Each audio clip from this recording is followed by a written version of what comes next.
الذين آمنوا وتطمئن قلوبهم بذكر الله ألا بذكر الله تطمئن القلوب. Alors aujourd'hui, nous allons parler des thérapies condamnables.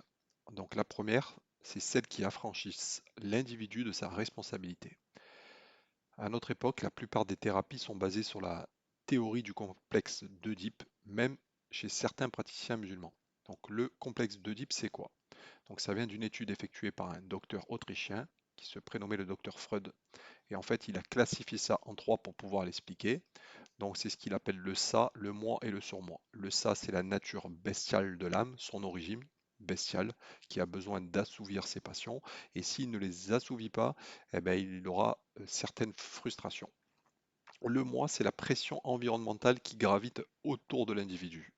Et le surmoi, ce sont les restrictions de l'individu, selon l'époque dans laquelle il vit, dans quelle communauté il vit, dans quel environnement il vit, comme par exemple l'éducation, le contexte social.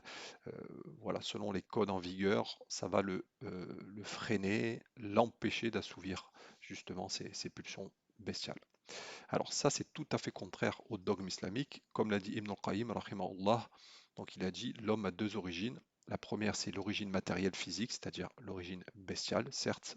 Et la deuxième, c'est l'origine céleste, c'est-à-dire l'âme humaine. Donc, comme a dit Ibn al-Qayyim, il penche soit vers l'âme animale, soit vers l'âme céleste pardon, qui s'élève aux hautes moralités.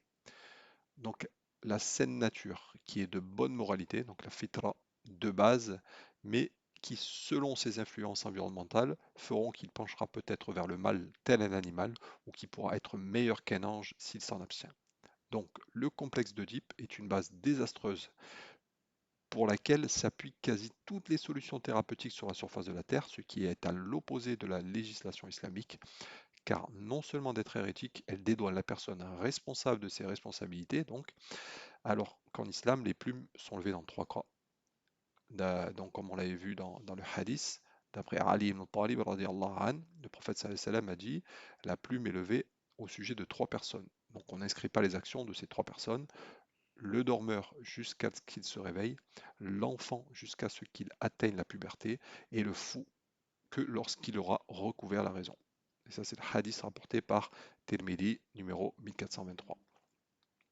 Ça, c'est la première chose. Pour la deuxième chose, c'est celle qui rejette tout simplement la prédestination.